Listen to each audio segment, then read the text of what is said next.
tuned into Quick Charge, the high voltage podcast bringing you the top stories in electric vehicles and sustainable energy daily. And it's all powered by Electrek.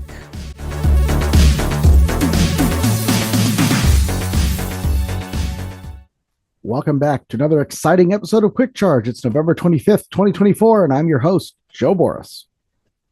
The election is causing uncertainty throughout the EV landscape, but over at Hyundai, there is no uncertainty. They don't care if Trump kills the EV tax credit. They plan to keep on growing either way.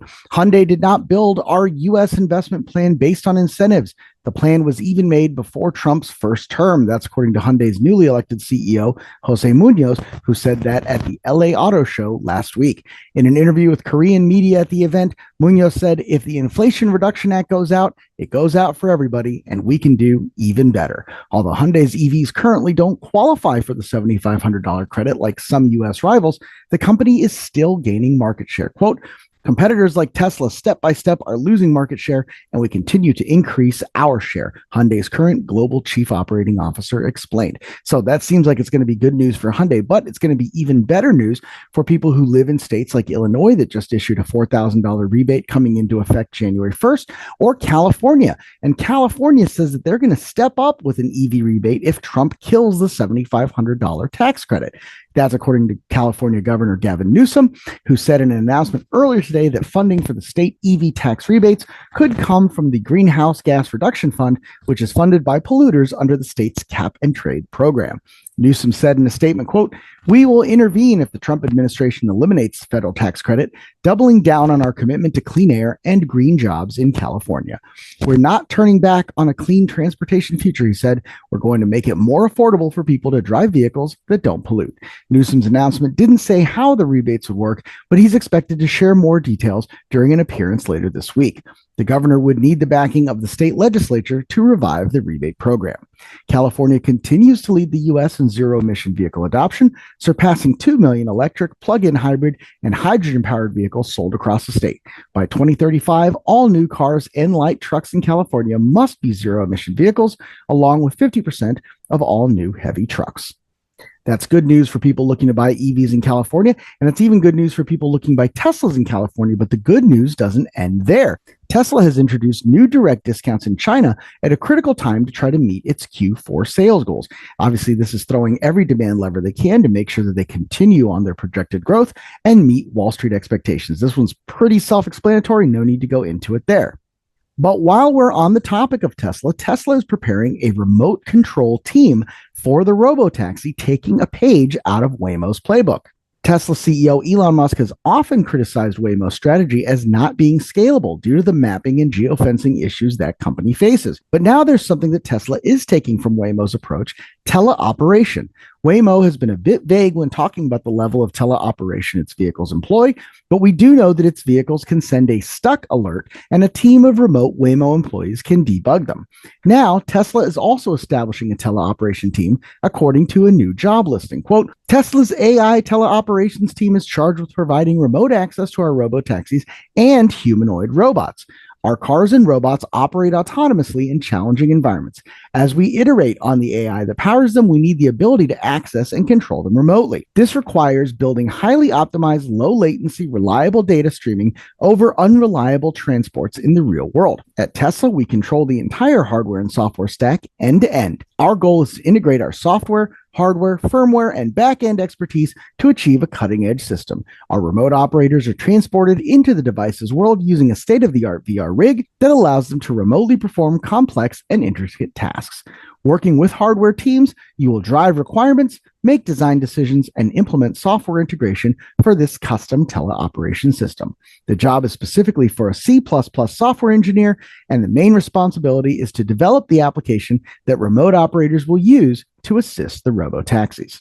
As we get through the news articles, of course, it's important to note that today's episode is sponsored by Bluetti. Our title sponsor is a leading provider of sustainable energy solutions, specializing in portable power stations, solar generators, and energy storage systems. As a provider of dependable and portable energy solutions, Bluetti has become an industry leader with a presence in 100 countries that is trusted by millions of customers worldwide. Bluetti's portfolio of clean, portable energy solutions continues to grow, offering customers viable options for all uses and budgets. These solutions offer dependable power with plenty of plugs to connect devices. That portfolio includes the AC70, AC180, AC200L, and Bluetti's latest technology, the hands-free line of all-in-one backpack power systems. Now through November 28th, save up to 52% on Bluetti products during its exclusive Black Friday pre-sale event. You can explore all the deals at BluettiPower.com and be sure to use the promo code Bluetti5 off for an additional 5%. We're very excited to have Bluetti as our title sponsor this month and excited to see what they come up with next. Someone else who has a new exciting battery product coming into production is Mercedes. Their e-Actros 600 electric semi-truck has officially entered production in Germany. With the start of series production of the e-Actros 600, we are expanding our Worth product portfolio with an important vehicle for the future. That's according to Andreas Backhofer, head of the Worth site and production at Mercedes-Benz Trucks. The construction of this first battery electric truck made in Worth will be fully integrated into the existing assembly hall, flexibly alongside the manufacturing of combustion engine trucks. This means we are ideally positioned for the production of larger quantities. Our production team is well prepared for the successive ramp up over the coming months. The new electric semi-truck features a 600 kilowatt-hour battery, hence e-Actros 600, that sends power to a new efficient electric drive axle developed in-house by Mercedes-Benz.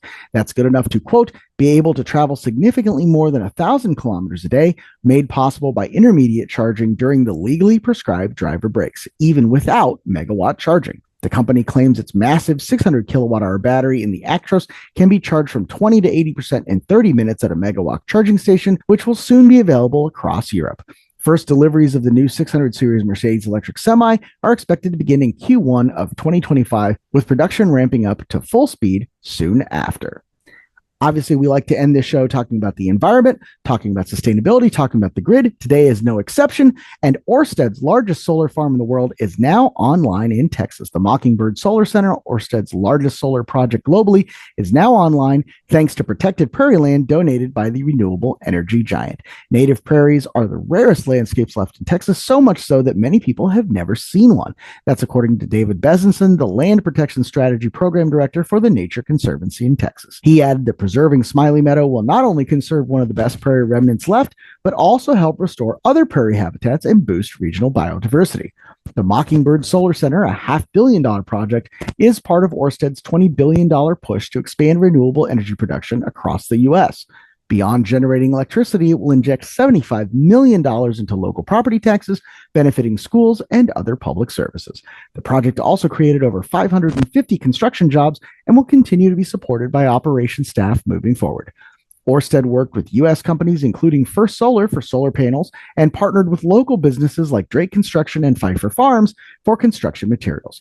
It also gave more than $50,000 to local volunteer fire departments in Roxton and Brookston. With Mockingbird Solar up and running, Ørsted has more than 6 gigawatts of onshore wind, solar, and battery projects either in operation or being built across the U.S. That's all we've got for today, November 25th. I'm sure you're enjoying a short week of work if you're here in America. If you're not, hey, be thankful for all your free healthcare. We're going to be thankful for our guns and tanks and all that good stuff. And of course, if you want to hear more about the great deals coming up for Electrek readers and Quick Charge listeners, be sure to like and subscribe so you don't miss any of those.